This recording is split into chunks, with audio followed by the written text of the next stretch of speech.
No Momento Banrisul de Cinema desta semana, nós conversamos com o jornalista e crítico de cinema Rodrigo de Oliveira, editor da revista online Almanac 21 e parceiro da Cinemateca Paulo Amorim em várias mostras e sessões comentadas.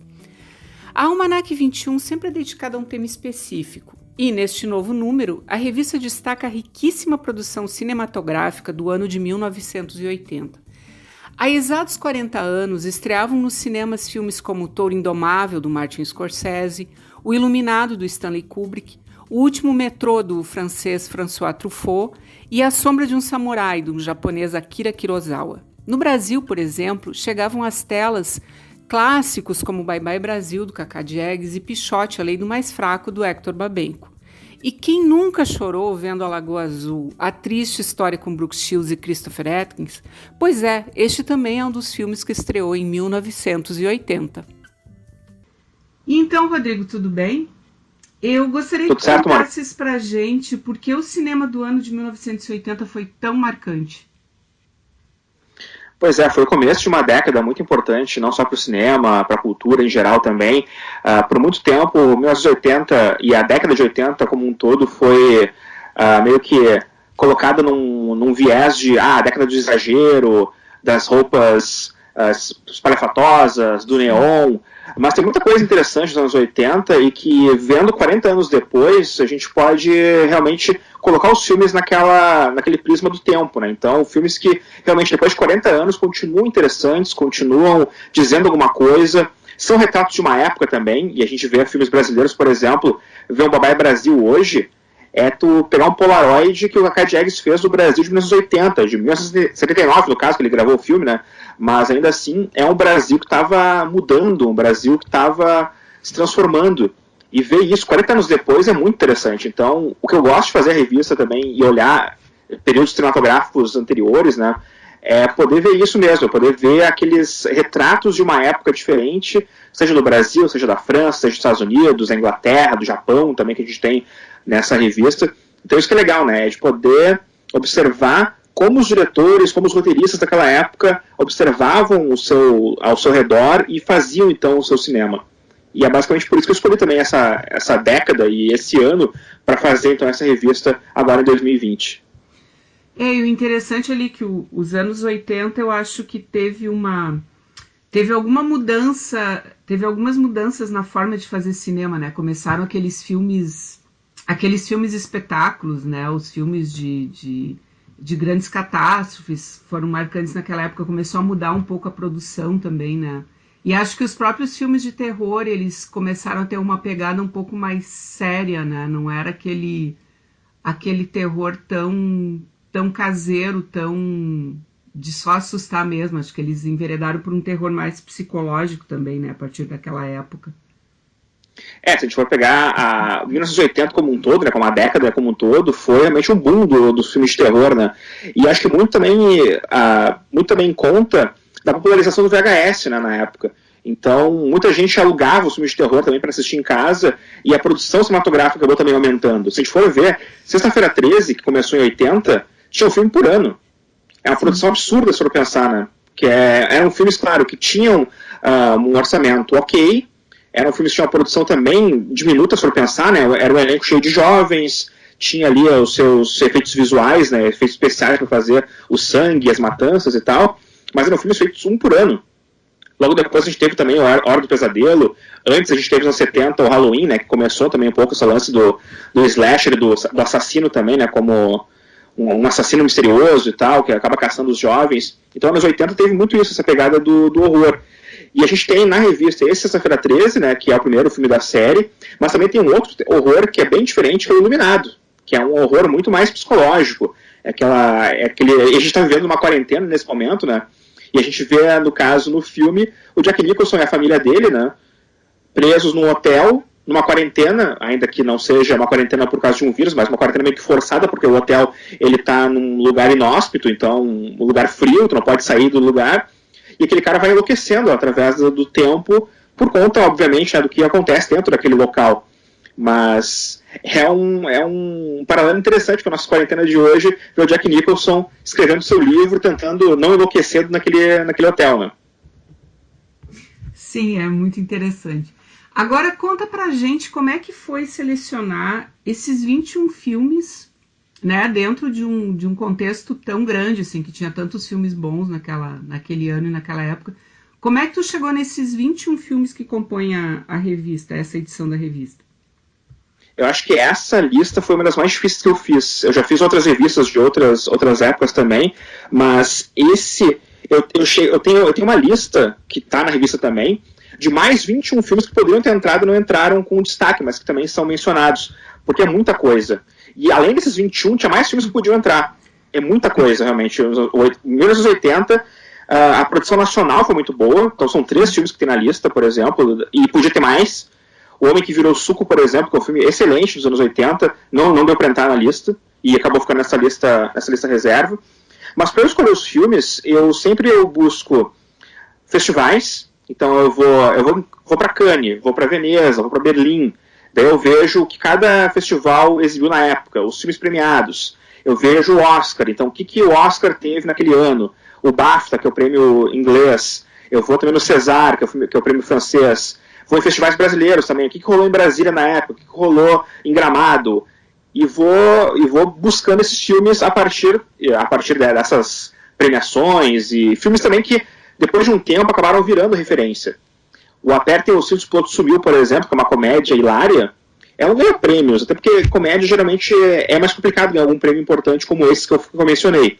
Mas ainda assim, foi indicado alguns prêmios, e se for olhar 40 anos depois, o que o Apertem os Cintos, o Piloto Sumiu representou para o filme de comédia é enorme, sabe? A responsabilidade que o trio Zaz teve a fazer aquele filme. E eles criaram meio que um estilo de comédia que até então não existia tanto. Então é um filme importante também está na lista. A Lagoa Azul, por exemplo, que é um filme que é muito querido, muito mais pela plateia brasileira, né, que teve muitas reprises na TV, foi um filme que foi escrito pelos leitores. Foi a primeira vez que eu abri uma enquete no site, coloquei 8 filmes para as pessoas escolherem, e Lagoa Azul foi o preferido do público. E foi legal também fazer isso, porque eu acho que a revista, embora ela tenha esse viés crítico, porque eu sou crítico de cinema, eu não faço uma revista para os críticos, eu faço uma revista para o público. Então eu sempre tento colocar um filme, por exemplo, ganhou Cannes, ganhou a Palma de Ouro, Kagemusha, por exemplo, que é o filme do Kurosawa que ganhou a Palma de Ouro. É um filme excelente, excepcional, mas muita gente do público em geral não conhece. Então eu apresento Kagemusha, mas também eu escrevo sobre Lagoa Azul. Eu escrevo sobre Atlantic City, que é o filme do Louis Malle que ganhou o prêmio em Veneza, mas também escrevo sobre o Toro Indomável, que é o mais conhecido, ou Como Ele Nasce Seu Chefe, que é uma comédia feminista dos anos 80. Então é tentar também fazer isso, fazer esse paralelo, tentar fazer uma coisa que, obviamente, né, tenha o seu valor crítico, trazendo filmes que são importantes e que ganharam prêmios na época, mas também trazer filmes que são conhecidos do grande público, como Império Contra-Ataca, do Star Wars, o próprio Iluminado, que na época até foi indicado a Framboesa de Ouro, né, mas que hoje em dia é visto como, claro, um clássico do cinema de horror. Então é tentar fazer esse paralelo, tentar fazer esse balanço entre filmes que são críticos, são filmes que a crítica abraça e filmes que o público abraça também.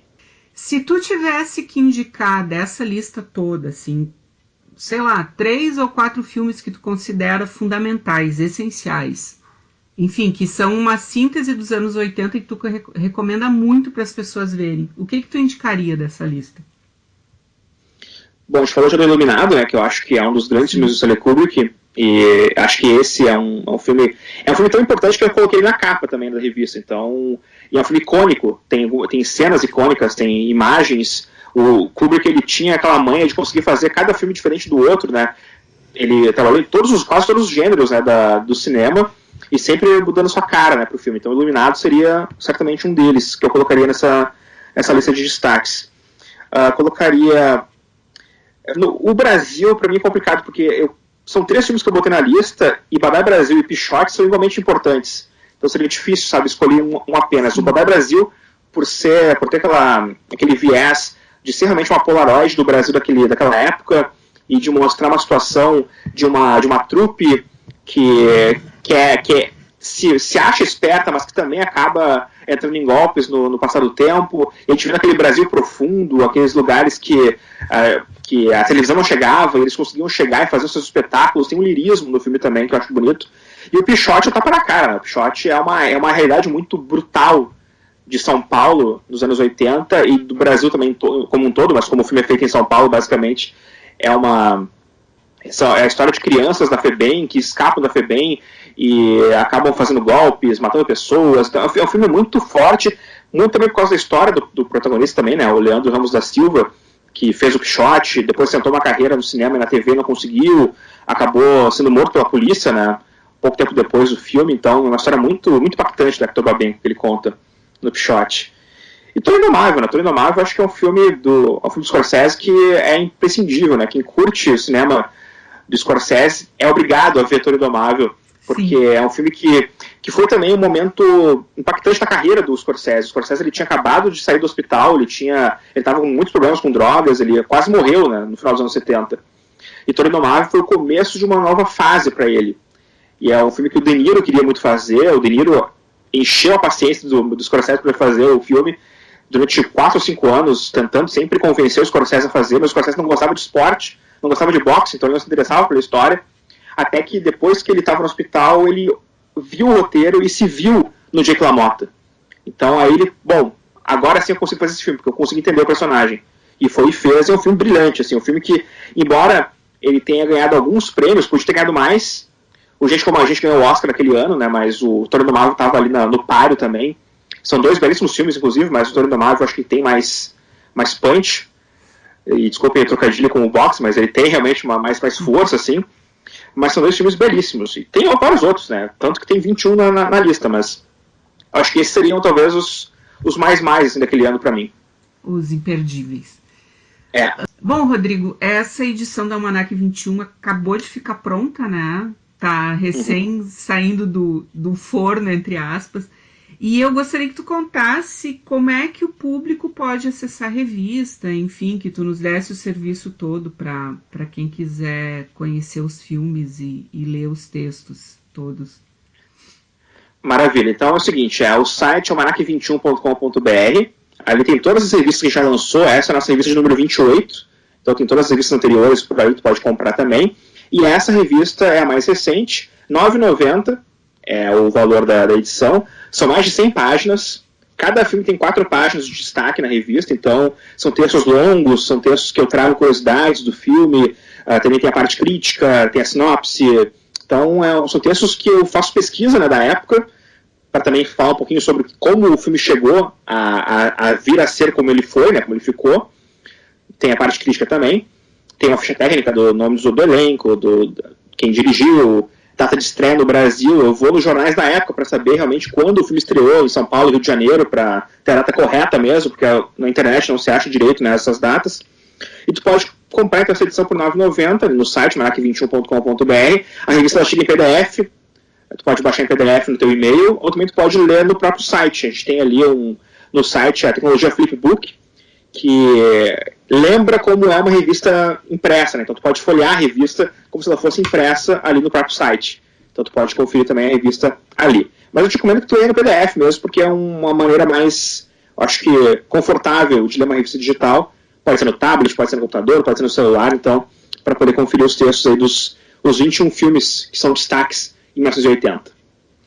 Ok, precisa ter alguma assinatura para acessar todas ou não? Entra no site, pode comprar comprar as anteriores também? A gente não tem assinatura ainda da revista, a gente quer fazer isso para 2020, é um objetivo nosso, que a gente tem assinatura que a pessoa não precisa comprar cada edição, ela vai receber no seu e-mail todo mês, mas tu vai no site, compra apenas uma e tu pode ler da revista que tu comprou. Não temos ainda uma assinatura, mas acho que 2020 deve rolar.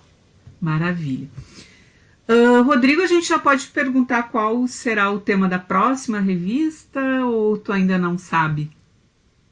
Não, a revista eu já tenho a temática para ano que vem já, então eu já tô toda planejada já.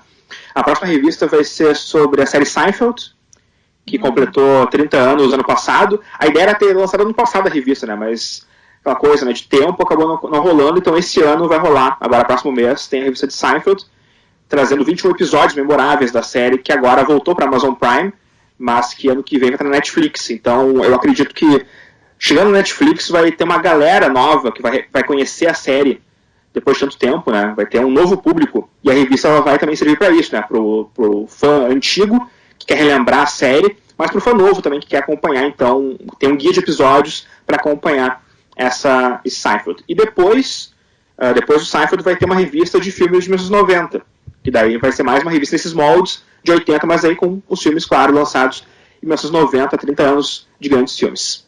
Maravilha. Rodrigo, muito obrigada, muito sucesso e espero que logo depois que passar essa pandemia a gente possa fazer alguma sessão comentada novamente lá na Cinemateca Paulo Amorim. Mônica, eu agradeço muito o convite para bater um papo sobre a revista, é um assunto que eu sempre curto falar. E, claro, estou louco para poder voltar a fazer essas comentadas, fazer aqueles encontros bacanas com o público, né, e comentar e ver filmes na tela grande, que é tão bom. Então, espero que realmente essa pandemia passe logo para a gente poder voltar a essa parceria. Maravilha, um abraço e muito obrigada. Valeu, abraço.